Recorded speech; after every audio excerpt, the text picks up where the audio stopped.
Hello everyone, I'm Dr. Darsh. And I'm Dr. Altamash Raja. And welcome to Medicine Redefined, a podcast where we will explore the often overlooked but necessary components of health, what we consider to be the fundamentals. We will investigate topics and practices that can give you and your patients the best chance to optimize a healthy lifestyle. It's time to move the needle forward and put the health back in healthcare. We're back with another Lessons Learned here. It is a frigid winter right now. Actually, it's supposed to be a pretty warm winter, but you're in Scranton, so it's definitely going to be a little colder for you up there. It is. It's funny. I was in South Jersey yesterday, and it was a high of 70. Yeah, it was warm. And I drove. So I left, and when I left the drive was 67, and an hour. And when I got here, all of a sudden dropped to 51, and I was like, "Oh, yep, I'm home." Up the mountains. Here's the best part, though. I got home and we have no hot water this weekend at my apartment. So that's why I came back to. Well, cold showers, man. We gotta do an episode on cold plunge that eventually, right? So cold plunges. Yeah. Everyone's doing them. Everyone is doing them. Hey, man, go for it. 2 hours ago, I was like, yeah, I'll just go home and do like a really cold shower. But then I was just on the ice for the last 3 hours, and I was like, I'm not doing this. Hockey coverage, yeah. Yeah, today I actually had to stand in the tunnel and whatnot, and I was like, I'm not doing this. This is stupid. It's cold as hell. Already got your cold in. Nice. Well, first off, I guess, to our listeners, you are now a father, man. So congratulations. Thank you. How does fatherhood feel? Feels good. I think this is going to be an awesome learning experience, and for me to be able to appreciate a lot of what folks go through. It's interesting because, of course, training and sleep and all these things that we routinely talk about how important they are. So I'm going to have to figure out my strategies. Like today's the first day after like 7 days. Like I walked like just over the last couple, but that's not what we're talking about today. But again, sure. For the last couple of days from exercise, it was just kind of just maintenance mode and stuff. So yeah, I'm going to figure these strategies out and be able to have, deeper, meaningful conversations with folks and see what they're struggling with. So we'll see. It'll be fun. Absolutely. Right. Yeah. Honestly, I think that's the toughest part, right? I mean, obviously I'm not a father yet, but I look forward to that opportunity, but it comes with the idea of knowing when to sacrifice. Right. And I think that's very hard probably for both of us is like, knowing you have to sacrifice. It's not an option. It's something you have to do. So, well, it's still an option. It could be. It's a bad option. But someone you might say, it's a terrible option. Like I think there are people who definitely do it out there. So I don't think it aligns with our values. But sure. yeah, for sure. Cool. All right. Well, let's get started here. So our first guest was none other than Kelly Starrett. So what a privilege to have him come on. Take it away, man. Yeah, special person for sure, right? He's kind of been a legend in the physio world for quite some time and doing some amazing things. So we're very lucky to kind of pick his brain. Limited on time, of course, but we talked about a lot of things, and there were a lot of things. I've been following him for maybe the better part of a decade, but there were still a lot of things I learned. Just initially him talking about his own experience and how he was what he called the user, right? And just the emergency athlete model that he talked about. Hey, or this is I'll do all kinds of cryotherapy and this, and just to kind of bounce back and get back to doing, I think, paddleboarding of some type, or he wasn't a rower. I think he was paddleboarding. Mm-hmm. But basically his own experience, his own injuries, how that informed him to take ownership and how critical that was to his success. Right. And I think that even though we spent a great deal of that episode kind of trying to dissect the various issues with the healthcare model, when I was thinking back and reflecting on it, I was thinking, hey, we've still come a long way, right? The fact that we even sit here for the last year, we've been having these conversations in the forefront, the people that we follow on social media and, that the volume of these conversations, at least in the healthcare industry, in the physicians' offices, among physician colleagues, is getting louder and louder. So I think that's pretty cool about that. Yeah, it's funny. I think going into this episode, we both had a different idea of kind of where we take it, and the conversation went another direction just because Kelly's such an expert. He has this gift of gab, and he's now someone who can talk from a deeper perspective, right? And somebody who, as he says, we should all get to base camp and then we climb Mount Everest. Well, he's kind of at the tip, right? Talking about the different things. And, one of the biggest things is self-care, and why we have such problems with that, right? As humans, and creating those habits.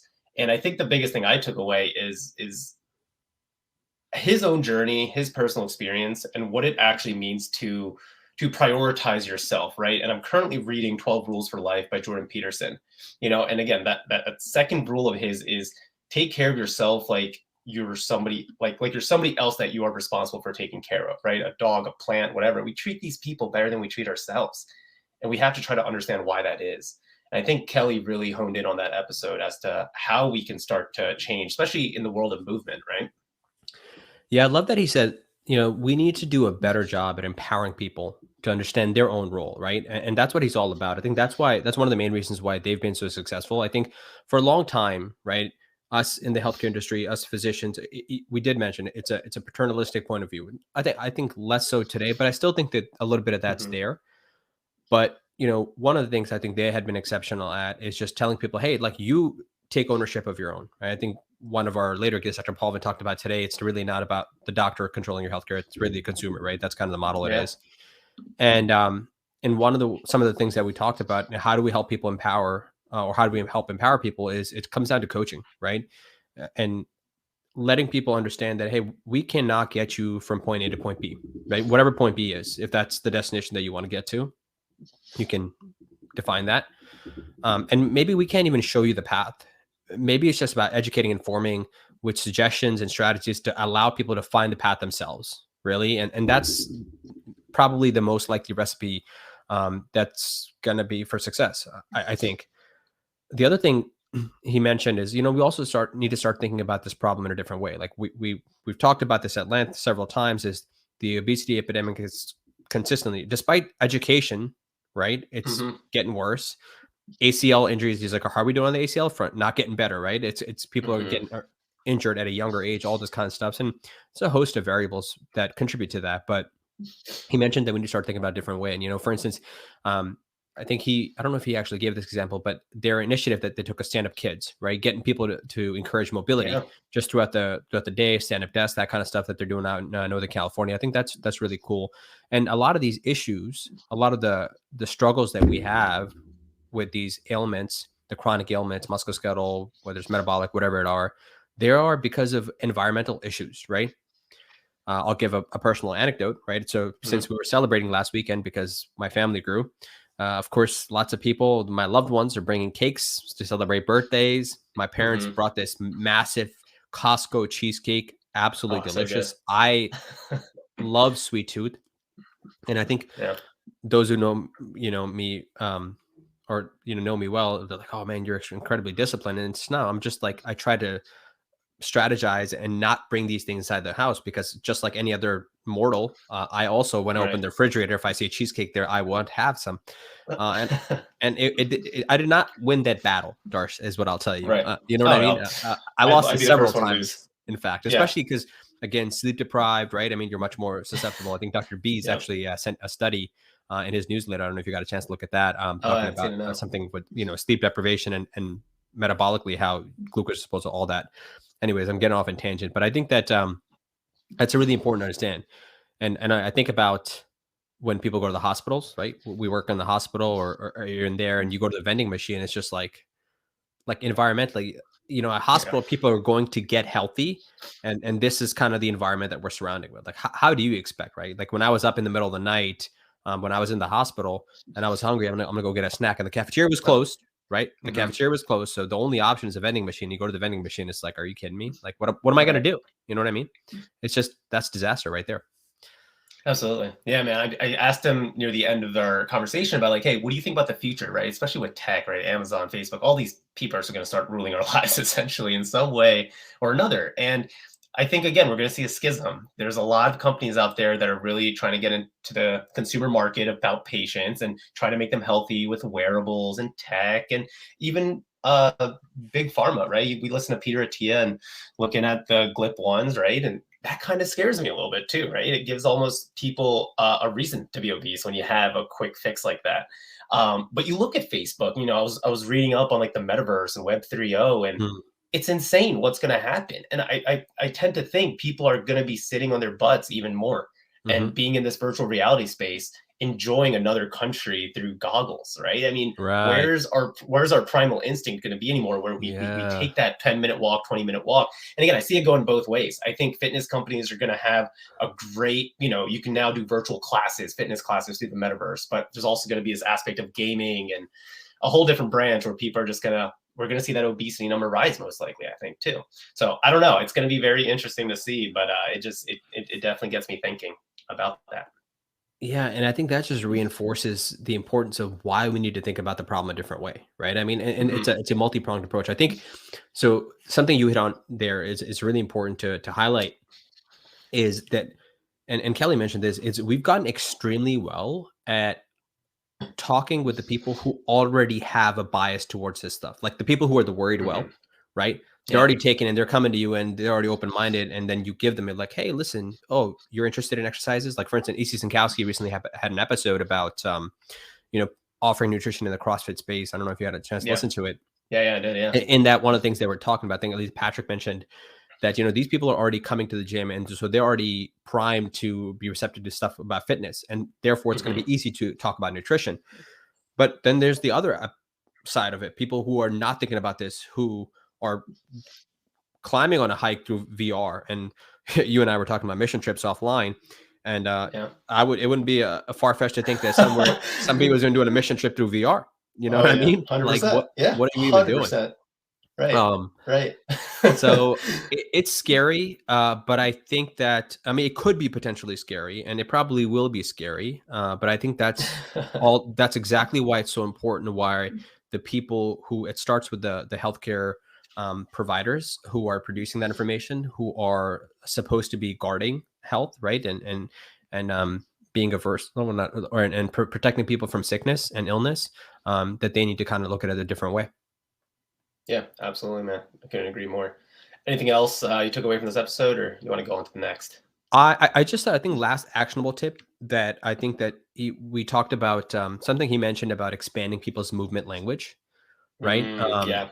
And what that means is, it's maybe, kind of seem like, oh, well, what the hell does that mean? That's kind of like a fancy way of saying, basically, it's just, hey, try something new, right? We talk about cashing the credits. I mean, hopefully people will get a chance to go listen to it, because he's very eloquent in how he describes it. But simply, just rather than, if you're watching and binging on Netflix, Squid Games or whatever you're watching, rather than sitting and watching it on the couch where it's super comfortable and you can sit there for 4 hours straight, maybe just sit on the ground.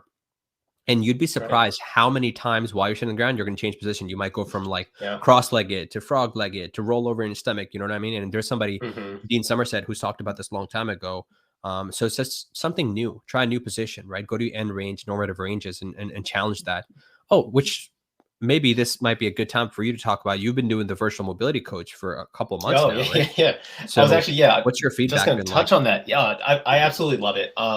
Yeah, Kelly's app is great. The program's great. All the drills, or I wouldn't even say drills, all the programs in the morning.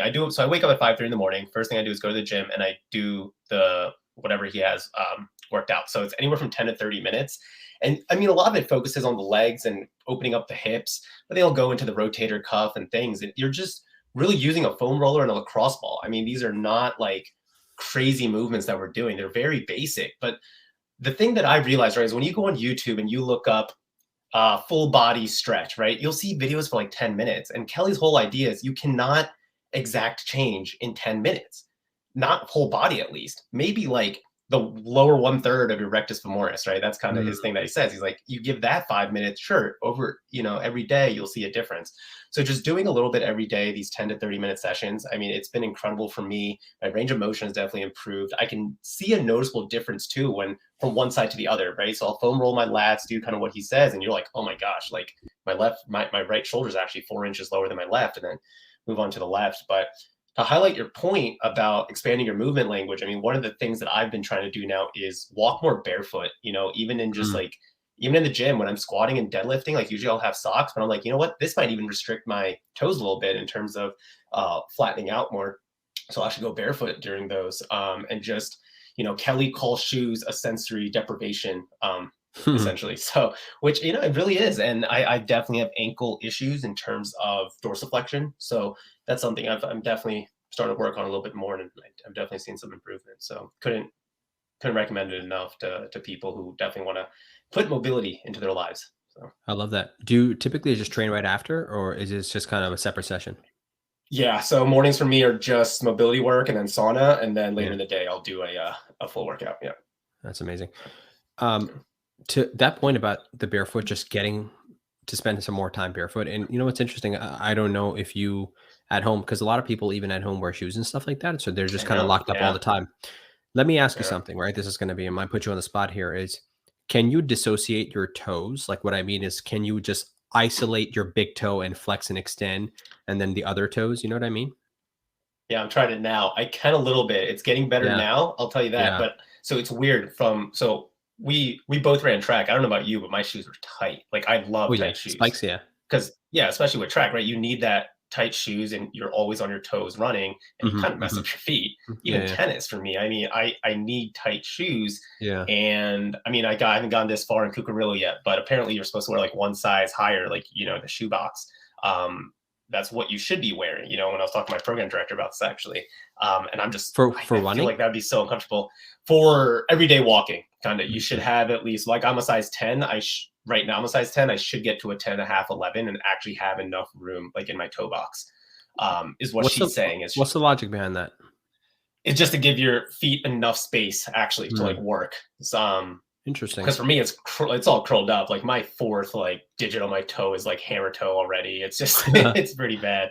So, but it's from being an athlete very young and just always having tight shoes is what I've been used to. So Yeah, this I mean this has been going on for such a long time, right? The whole barefoot running craze came out about 10 years ago. I mhm. think that there was some good research that came out from Harvard. Then there was later on it was debunked. Maybe not debunked, but the research arguing against the benefits of it. I mean, I think being obviously like most things as the folks on VPCD say alt middle is the way to be, right? Yeah, And yeah, so yeah, and but ultimately I think the point is that you got to have some mobility in not only the feet and the intrinsic muscles and the bones, but also within the toes, right? I mean, you got to have yeah, some mobility. I think it's super important. Something for you to yeah. check out. If you ever looked into yoga toes, you could pick it up on Amazon. Yeah, it's basically they're like toe spacers. Essentially, that's what Oh, they I are. used to use toe spacers. Yeah, Yeah, yeah, yeah. yeah, They're actually I like them. I mean, you could do the same with your hands, or you could take socks and kind of like roll up a sock and do it that way yeah. too.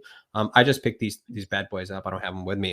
They're like $10 or whatever, and sometimes I just throw them on if I'm reading or something like that for like 5-10 minutes, a night and stuff like that. They've actually been helpful. That's what I got to do. I've had some big toe problems, and so Okay. I've had to try all kinds of different things. But Yeah. yeah, yeah, got So I to give used the to feet use some love, them man. overnight.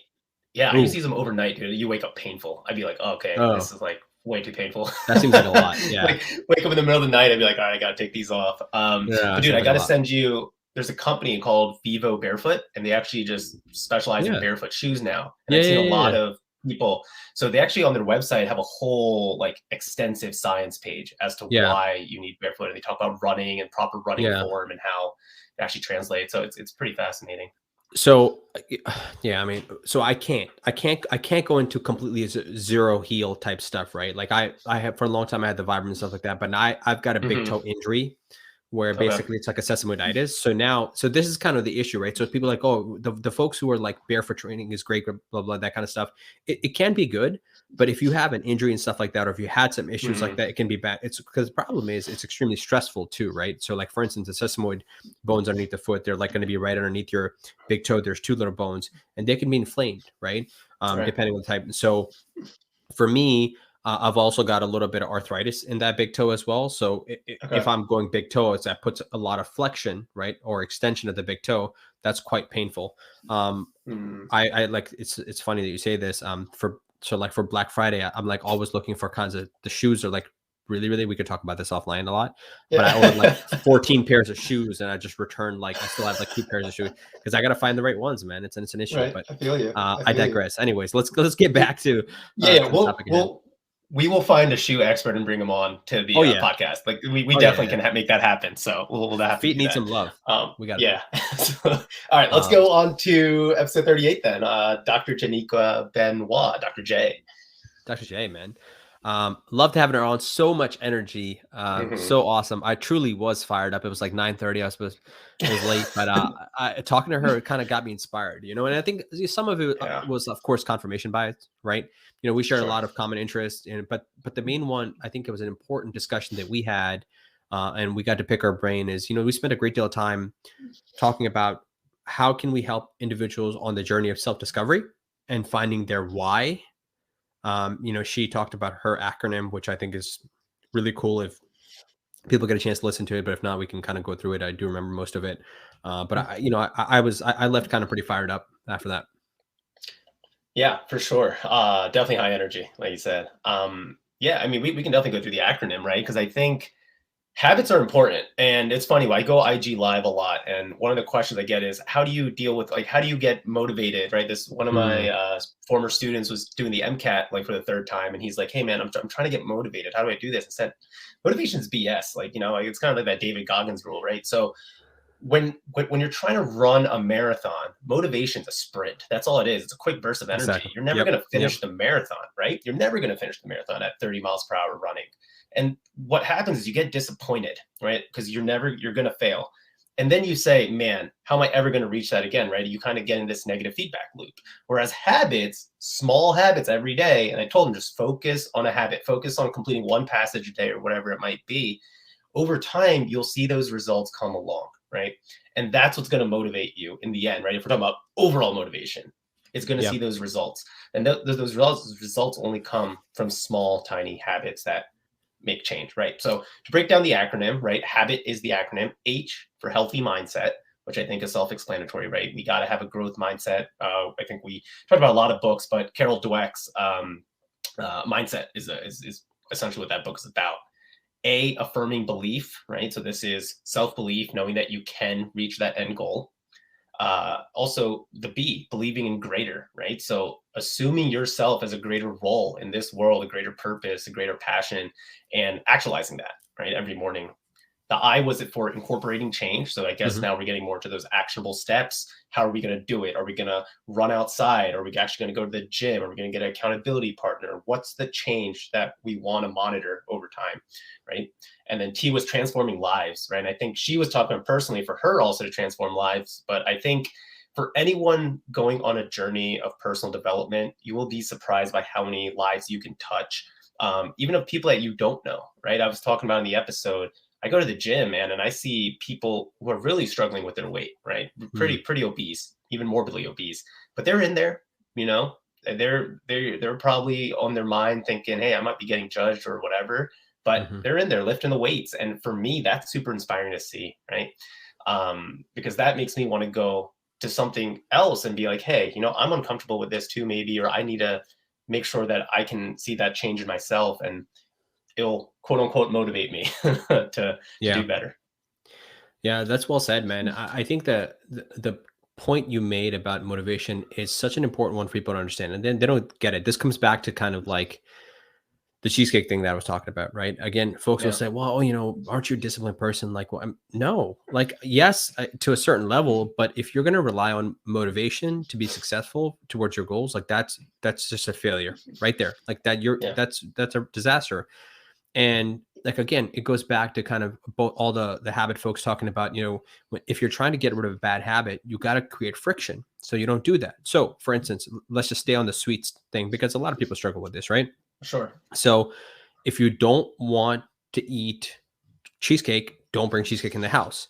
But Hmm. then if someday maybe you do want cheesecake and then you're like, you know what, I got to go to the store and get cheesecake, you're going to be less likely to do it.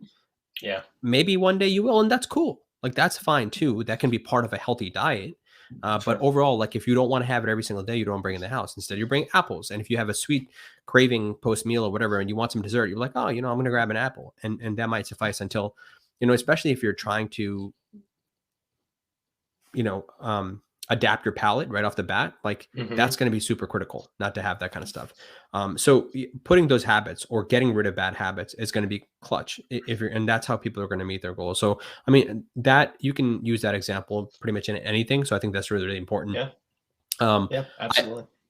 I loved how she said this quote several times. You know, she said that you have to do something different in order to be someone different. Yeah. Mm. I don't know. Maybe it was Jim Rome. I don't know if she got it from a book or where she mentioned it, but Yeah, I think it was Jim Rohn. yeah, but I love that because you know it's all about part of the incorporating change. It's like an identity change, right? And Yeah, we talked yeah, about the smoking example, which I forget if it's from the book, James Clear's book or not, but again, the identity yeah. is like, hey, like I'm not going to smoke today, or I'm not going to drink today. Whereas saying, hey, I'm not a smoker, I'm not a drinker, and that's a complete different mindset, right? If you want to be a non-smoker, then that's how you do it. You change your Yeah. identity in that respect. That's huge, man. I think that's probably the biggest takeaway I would say for a lot of people to take is you have to identify with who you want to be, right? They have done studies with this in children. And I brought up in the episode that if you want a child to clean, you don't just ask them to clean or sing a song. You ask them, hey, are you a cleaner? Right. And kids usually are like, yeah, I want to be that. I'll do that. And they're like, all right, well, what does a cleaner do? What does a cleaner mean? And they're more likely to just kind of pick up their toys Hmm. and you put those good habits in there. Yeah. But yeah, I mean, it was, yeah. And the other point that I think is worth mentioning for folks as well, and this has been talked about in the books by the Heath brothers, Switch, how to make change Mhm. when change is hard. That's one of the books that I'm reading right now. They talk about how willpower is an exhaustible muscle, essentially. Yes. Yep. And it's like if I run a marathon and then I go try to do deadlifts afterwards, it's not going to work out too well, right? It's the same idea. And not only that, so you have evidence to support that if you exhaust your willpower in one aspect of your life, it's going to be more challenging to use it in other places. So for instance, if I've been busting my butt and trying to put off Squid Games, which I really, really want to watch, so I can read a review paper, that's a lot of willpower right there. So if I exhaust that for over several days or maybe several hours, it's going to be more challenging to, you know, use that willpower when it comes to giving off that candy or cheesecake or whatever it might be. I keep coming back to that because that's fresh in my mind. It was so delicious. Yeah. But that's also an important people. And like we have evidence to support that time and time again. So yeah, can't stress habits enough. A couple of great books that we talked about. James Clear, Atomic Habits, awesome. What was the other one? Oh, Charles Duhigg, The Power of Habits. You Mhm. had a couple too, right? We talked about Tiny Habits, BJ Yep. Fogg, Yep. How to Think and Grow Rich. Yeah. Yeah. All And then just good. Switch it with the Heath Brothers is a really good one. Yeah, that's You didn't honestly a love that really one good though, right? book. Did you like it? I thought it was okay. I think the writing, the Heath Brothers, is a little elementary for me in Okay. a way. You know what I mean? Like Fair. it's to the point. I think it's very for the layperson, and it's fine. Yeah. I think if you're already in that personal development kind of stuff, it's like redundant. But for I somebody see. who's just starting out, I think it's a great book, right? Yeah. And it's very important that you mention that because a lot of people ask me, and how did you have a work life balance in med school? And I use that exact principle about willpower. And so the first thing after mandatory class and stuff, I would not study. I would go to the gym, I would meditate, I would make sure I meal prep, I would learn Spanish, I would do the things that I knew that I wouldn't otherwise do if I studied for 4 to 5 hours. You know what I mean? Mm, Like that willpower is gone. But I also knew that if I did that, my ass was sure going to study because if I want to stay in med school, you have to study, right? So interesting. it was all Wow. it was essentially tricking your brain. So I Yeah. essentially got done everything I needed to, and then it was like, all right, well, if I want to stay in med school, I'm going to have to study. So that's Yeah. kind of how I made pretty good progress in med school just by that principle. For any medical students out there, I would be cautious before you implement that into your life, though, because that could be a risky proposition. If you spend 3 hours doing all those things, and then you're like, screw it, I'm not going to study. I Nah, don't want not you to studying. failing out of school. So just know yourself before you do that. Here's a quick message from our sponsor, Comp Health. There are a lot of podcasts out there, murder mysteries, breaking news. There's even a podcast about garden gnomes. But instead, you're here, learning how to be the best version of yourself. Smart move. Do you know what else is a smart move? Working a locum tenens assignment with Comp Health. Now, I know what you're thinking. If you are a physician, you already have a job. But that's the best part. You can work flexible locum assignments on the side for extra income, or you can work locums full-time too. And to top it all off, locums almost always pays more on average. Just head to financialresidency.com/comp health and see what locums can do for you financially. And now back to the show.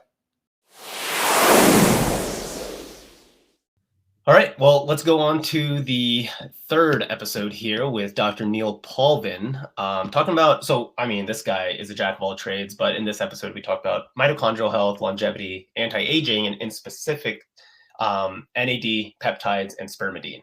So this was a solo episode with me, but I know you heard it. So what did you think? I thought it was awesome, but so I think important to understand. I think first let's lay out, right? I know some people are going to listen to this and be like anti-aging, like that's not a thing.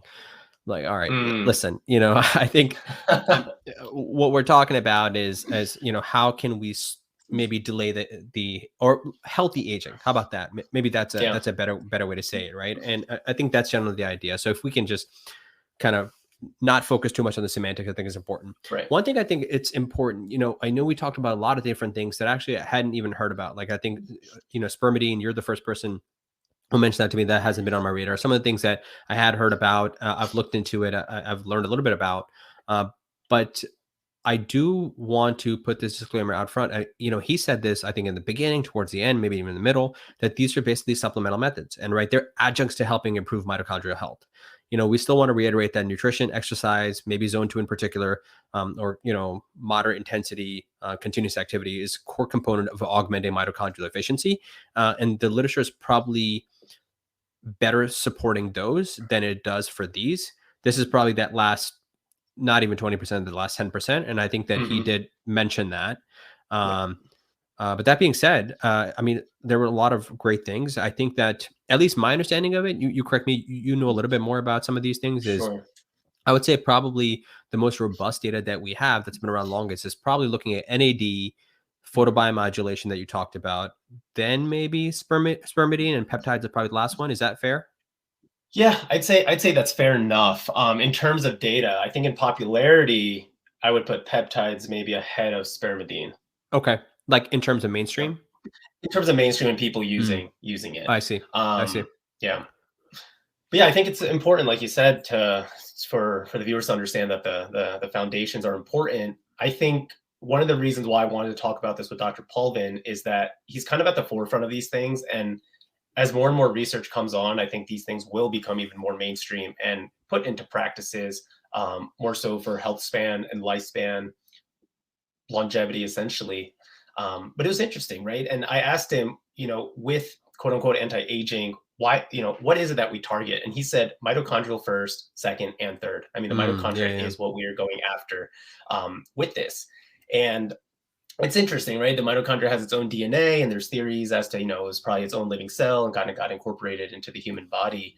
But it's the powerhouse of the cell, right? It's kind of where the magic happens, in terms of circadian rhythm and a lot of things. So Yeah. Yeah, no, right on. I mean, for sure, it's important, and I think that it's just most folks are like, oh yeah, I'll learn about that in biology, and then I forgot it all. Because clinically, yeah, unless you study a lot of these mitochondrial diseases or you're geneticist and those kinds of things, like for most folks, not something that you and I do. Although we got to know some of the mitochondrial diseases for our boards. hmm, But I think so. Yeah, I think we could probably agree this is more of an exploratory episode, but definitely putting things on our radar. So just starting with maybe identifying some of those things, right? So NAD. So what is NAD? So this is nicotinamide adenine dinucleotide. NAD. yes, I Yeah, I think think that's that's what it right. stands for. Half these are Um, so hard y- to understand. yeah. So NAD plus is probably a little bit easier to say. And what it is, it's a crucial molecule in cells responsible for maintaining the DNA integrity, and this ensures proper functioning and regulating the normal aging process, right? As we talked about. So it's basically a shuttle bus, right? It's carrying electrons to various reactions can take place. Its counterpart NADH, this is where the redox reactions are happening. They work together to generate the cell's energy. Another role Hmm. NAD serves is to function as a cofactor for various reactions. So, without sufficient NAD plus, these functions would be compromised. So Right. it's safe to say that it's pretty damn important, right? Yeah, Now, absolutely. with the natural aging process, these levels tend to drop, and so I suppose one could say that there's a finite level. And the question that I always have is, it's kind of a chicken or egg situation. Are we aging because these levels dropping, or are these levels dropping because we're aging? I think that's kind of the part that's a little bit Mm. harder. I'm sure people like David Sinclair could probably tell you a lot more if you want to. I think he has a book, right? Doesn't he have a book about lifespan? Yeah, lifespan. Yep. Oh, that's what it's called. Okay. Yeah, yeah. Um, but then the important question becomes, which is what we're wondering is, hey, is replacing it beneficial, right? I think that's kind of the theory, is if you replace it, that this is more causative. I think I'm not really sure that we've proven that. I think it's maybe correlated No, is what we know. Or yeah. So I think Dr. Plum was saying there's tests coming out now where you can actually measure these things. And they're not like hot on the market, but they're starting to come out. And I think to answer your question, once we get a trend of, different age groups and seeing their NAD levels and supplementing and how much it helps, we'll kind of be able to see that. But I don't know of any data out yet that at least shows that, Yeah, there is a causal one-on-one relationship. correlation. Right. Or even causes. Yeah. So, and certainly not human models. I think most of the study in rodent models it's been pretty good. I think that's where most of the studies have been done. But the issue for supplementation, at least from my reading, is that bioavailability hasn't shown to be very good orally, right? Yeah. Not Yeah. intracellular, at least. I remember Peter Chia talking about this for a 2018 paper that showed that most of it's being, at least the oral is being absorbed by the liver and it's not actually getting into the cell. And if it's not getting into the cell, then okay, well, what function is it serving? Except you're paying a lot of money, right? Mhm. And I think IV administration hasn't been shown to be conclusive either. So the solution, which a lot of people talk about, and I think Dr. Paulvin also mentioned, is precursors, and that's where NMN comes in. And this is nicotinamide mononucleotide, right? Mhm.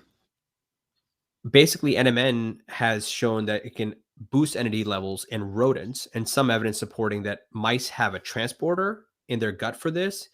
Now, humans have a gene, or the gene's been identified in human, but we're not sure about the expression of it. So it's still very, very early when it comes to NMN, which is a precursor for this. But the good news is, if people are interested in this, well, first, what I'd say, if you're more interested in this, I don't want to like make this a whole educational topic about this, but there is actually a website. It's www.nmn.com. And what is NAD, if you want to, and we'll link in the show notes and people can go learn a little bit about this. The studies are in there, the basic science research, clinical research, all that kind of stuff. If you're interested, you can learn more about that. But what I was excited to learn about, that supplementation isn't the only way to boost this. If you think this is worth boosting, there are other potential ways to leverage it, to implement physical stress via exercise and caloric restriction. Look at So that. look at how it always comes back, right? And so the funny thing is, we're always trying to shortcut those things that we know work. And so it's interesting, but it's exciting. Like I said, exploratory, good to know. Hopefully, you guys, learn something about that. Yeah, absolutely. So the next compound, I mean, we can briefly go over as well as peptides. BPC 157 is probably the one peptide that is the most researched, and this is actually on Examine. And they kind of go through a lot of it, and they specifically say there is no evidence for humans as of yet, but it has shown a lot of great benefits in rat models, mice models. But essentially, what are peptides, right? So these are amino acids, and they're synthetic essentially, especially BPC 157. So they don't get degraded by the stomach, right? Because the stomach is where protein digestion happens.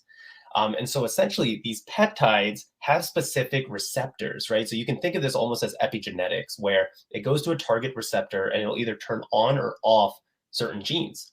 And then these genes will go on to perform whatever the benefit might be. And this is where it kind of gets a little confusing, because there's so many peptides out there and we don't have all the data to understand what targets they're reaching and exactly what the benefits are specifically. But we have a wide array of them, right? So some of them are used for cancer therapy, essentially, right?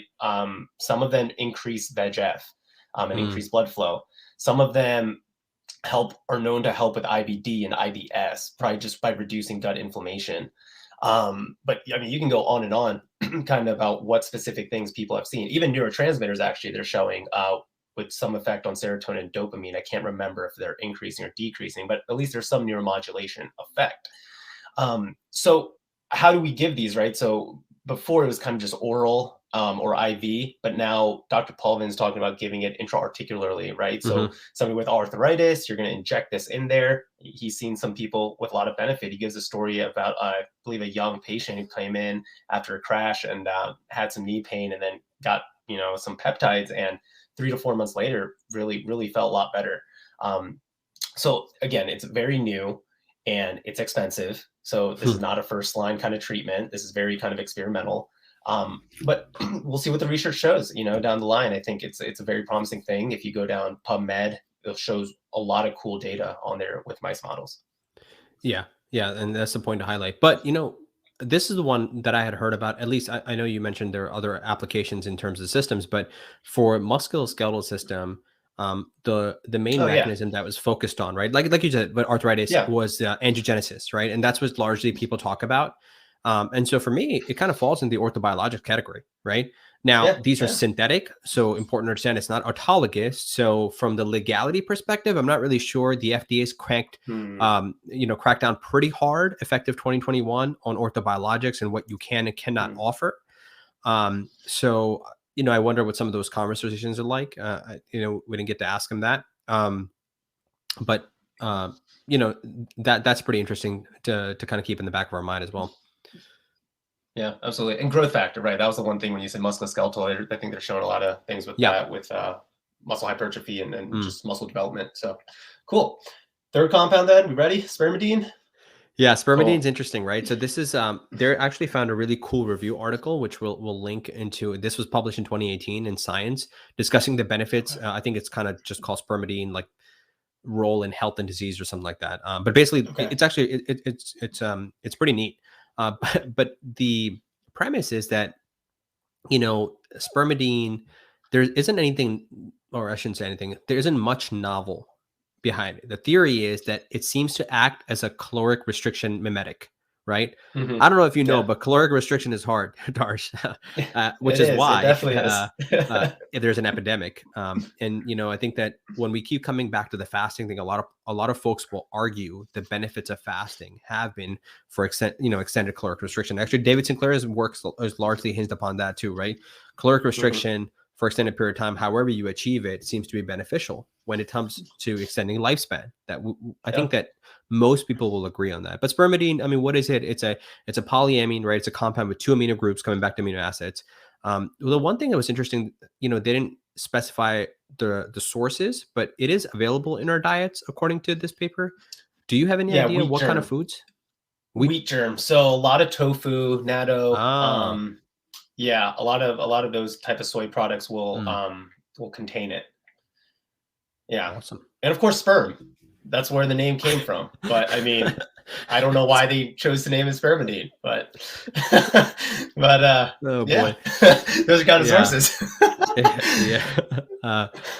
I'm going to refrain from making a comment on that. No. So another interesting one for sure. I think that there is there's some promise to this one as well, but it's certainly interesting. I think, again, talk about really focusing on the details here in the minutia in terms of overall health and longevity and durability. As Kelly and Julia talk about, being healthy or coming back to health span is something that, we're both interested in deeply. But yeah, I mean, we'll link this paper if anybody's interested and they can check this out. I think it's a pretty easy read. The cool thing is it's got a review. It's got a 1-page review in the beginning of the paper too. So if you're not interested in reading the other 10 pages, you read like 1,000 words per minute, so it won't matter for you. But I'm a pretty slow reader. You say that, but you texted me about that one book yesterday. You're like, quick 200 pages. I was like, I'm not reading quick 200 pages. It was quick. Anyways, what do you got next, man? Nothing. I think, I mean, spermidine's cool, right? 13,000 articles, apparently, if you go to spermidinelife.com. And talking about David Sinclair, he's on the board where all this research is happening in Austria, which is actually where I'm supposed to go in January. Hopefully, lockdowns and things are gone. But yeah, I think this is something that there's 2 main companies out there, Primadine and actually Primalife and Spermidlife or something. Spermidlife. Don't quote me, but it's something like that. But these are kind of 2 companies that really take research seriously. They take customer service seriously. So if anyone's actually interested in kind of ordering these things, I mean, from when I've heard podcasts of these founders talk about spermidine, they say you have to take it for about 2 to 3 months, and that's when you'll kind of see change. And you really will see more change in people over 50, which is interesting. And again, more research kind of coming across as to why that is, but they think cognitively, it really helps cognitively, especially with the caloric restriction. But my main thing is, are you supposed to take this fasted, or are you supposed to take this while eating? So I asked Dr. Paulvin, and he said you're actually supposed to take it kind of in the morning, but you're supposed to eat on the day of. And so my issue, and I guess it's kind of an issue, is I'm thinking, we obviously we're in a fed state, fasted state, and it's not one or the other. Both are kind of working at the same time. But when you talk about, an anabolic versus catabolic process in terms of autophagy, how is that working when you're eating, but then taking this? That's where I kind of want to see, the biochemical pathways about how spermidine works. Yeah. Yeah. And that's the interesting part, right? I mean, there are so many questions. It's what's best about, I think it was Peter T's newsletter today talking about how, we lose our curiosity as you get older, but the premise of it was that every time we read a paper, you should have more questions, right? And that's kind of what I'm Yeah. seeing from you right now. Is you have so many more questions as we're learning about this, and so did I, right? I was like, the first time I heard about spermidine was maybe a couple of weeks before you mentioned that we're going to be having this guest, and this is something interesting. And as I started reading, I'm like, but what about this? But how does this make sense? Right. And that's exactly what you're talking about here. So I think ultimately that's it's we've mentioned this a couple of times, but one more time, one heard is super new, super novel. Preliminary is the word probably for this. Just kind of bringing it all together. A couple of awesome guests. Very lucky to have them. Some great conversations, some great topics. We talked about the tried and true methods in musculoskeletal medicine. We talked about the philosophical approach and how we're going to make the system better. We talked about at the individual level how we can empower people. With Janeeka, we talked about habit and implementing some actionable things and how people can be successful and why even it's important. And then lastly, just to kind of to close it in, some supplemental preliminary evidence to kind of explore, hey, what else is out there, or quote unquote outside the box type thinking. Right. But maybe it makes you curious, and really that's what it's all about. Absolutely, man. Well said. Good summary. Cool. All right. We'll buddy. see you guys next week. See you later, man.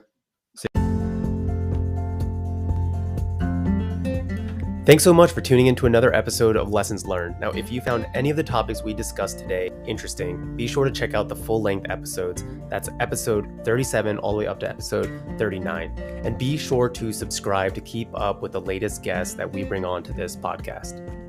And as always, everything in this podcast is for educational purposes only. It does not constitute the practice of medicine, and we are not providing medical advice. No physician-patient relationship is formed, and anything discussed in this podcast does not represent the views of our employers. We recommend that you seek the guidance of your personal physician regarding any specific health-related issues. We'll see you next week.